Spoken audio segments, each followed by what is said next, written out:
I have for a very long time studied the causes of violence and conflict amongst individuals and nations. If Chaldea could vanish, if Babylon could turn to dust, if Egypt could become a badlands, if Sicily could have 160 prosperous cities and be a looted ruin before the year 0, and a near desert ever since.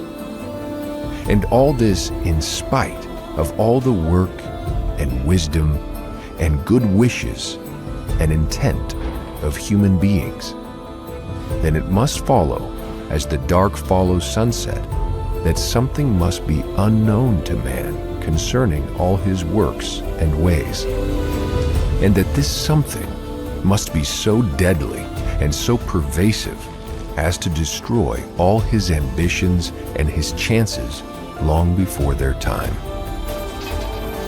Such a thing would have to be some natural law unguessed at by himself. And there is such a law, apparently, that answers these conditions of being deadly, unknown, and embracing all activities. The law would seem to be, a third party must be present and unknown in every quarrel for a conflict to exist. Or, for a quarrel to occur, an unknown third party must be active in producing it between two potential opponents. Or, while it is commonly believed to take two to make a fight, a third party must exist and must develop it for actual conflict to occur. It is very easy to see that two in conflict are fighting. They are very visible. What is harder to see or suspect is that a third party existed and actively promoted the quarrel. The usually unsuspected and reasonable third party, the bystander who denies any part of it, is the one that brought the conflict into existence in the first place.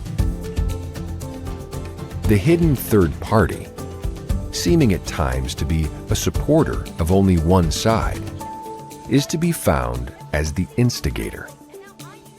This is a useful law in many aspects of life. It is the cause of war. One sees two fellows shouting bad names at each other, sees them come to blows. No one else is around, so they, of course, caused the fight. But there was a third party. Tracing these down, one comes upon incredible data. That is the trouble. The incredible is too easily rejected.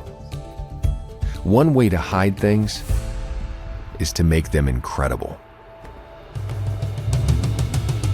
Clerk A and Messenger B have been arguing. They blaze into direct conflict. Each blames the other. Neither one is correct, and so the quarrel does not resolve since its true cause is not established. One looks into such a case thoroughly. He finds the incredible. The wife of Clerk A has been sleeping with Messenger B and complaining alike to both about the other. Farmer J and Rancher K have been tearing each other to pieces for years in continual conflict. There are obvious, logical reasons for the fight. Yet it continues and does not resolve. A close search finds banker L, who, due to their losses in the fighting, is able to loan each side money while keeping the quarrel going, and who will get their lands completely if both lose? It goes larger. The revolutionary forces and the Russian government were in conflict in 1917. The reasons are so many, the attention easily sticks on them. But only when Germany's official state papers were captured in World War II was it revealed that Germany had promoted the revolt and financed Lenin to spark it off, even sending him into Russia in a blacked-out train. One looks over personal quarrels, group conflicts, national battles, and one finds, if he searches, the third party, unsuspected by both combatants, or, if suspected at all, brushed off as fantastic. Yet careful documentation finally affirms it. This datum is fabulously useful. In marital quarrels, the correct approach of anyone counseling is to get both parties to carefully search out the third party. They may come to many reasons at first. These reasons are not beings. One is looking for a third party, an actual being. When both find the third party and establish proof, that will be the end of the quarrel. Sometimes two parties, quarreling, suddenly decide to elect a being to blame. This stops the quarrel. Sometimes it is not the right being, and more quarrels thereafter occur. Two nations at each other's throats should each seek conference with the other to sift out and locate the actual third party. They will always find one if they look, and they can find the right one, as it will be found to exist in fact. There are probably many technical approaches one could develop and outline in this matter. There are many odd phenomena connected with it. An accurately spotted third party is usually not fought at all by either party, but only shunned. Marital conflicts are common. Marriages can be saved by both parties really sorting out who caused the conflicts. There may have been, in the whole history of the marriage, several, but only one at a time. Quarrels between an individual and an organization are nearly always caused by an individual third party or third group. The organization and the individual should get together and isolate the third party by displaying to each other all the data they each have been fed.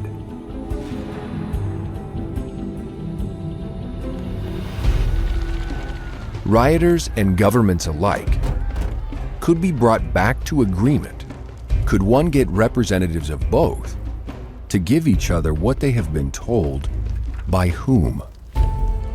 Such conferences have tended to deal only in recriminations or conditions or abuses. They must deal in beings only in order to succeed. This theory might be thought to assert also that there are no bad conditions that cause conflict. There are. But these are usually remedial by conference unless a third party is promoting conflict. In history, we have a very foul opinion of the past because it is related by recriminations of two opponents and has not spotted the third party. Underlying causes of war should read hidden promoters.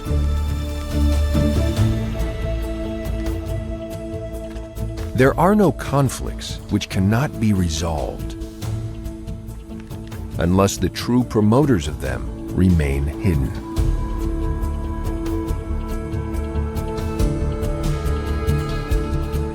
This is the natural law the ancients and moderns alike did not know.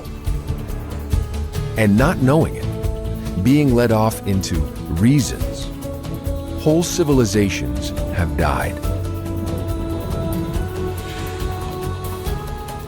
It is worth knowing. It is worth working with in any situation where one is trying to bring peace.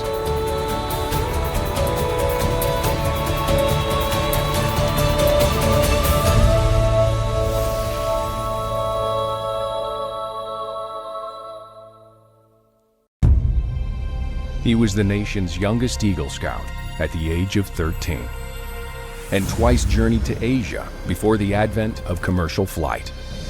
He attended America's first class on nuclear physics and was a pioneer at the dawn of American aviation. He led expeditions into then remote islands as a member of the famed Explorers Club and was a giant in the golden age of pulp fiction.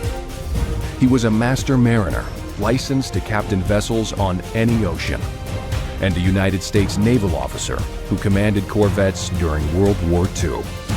His landmark work on the human mind wrote bestseller lists for 100 consecutive weeks. And he's the most published and translated author of all time. He is L Ron Hubbard, founder of Scientology.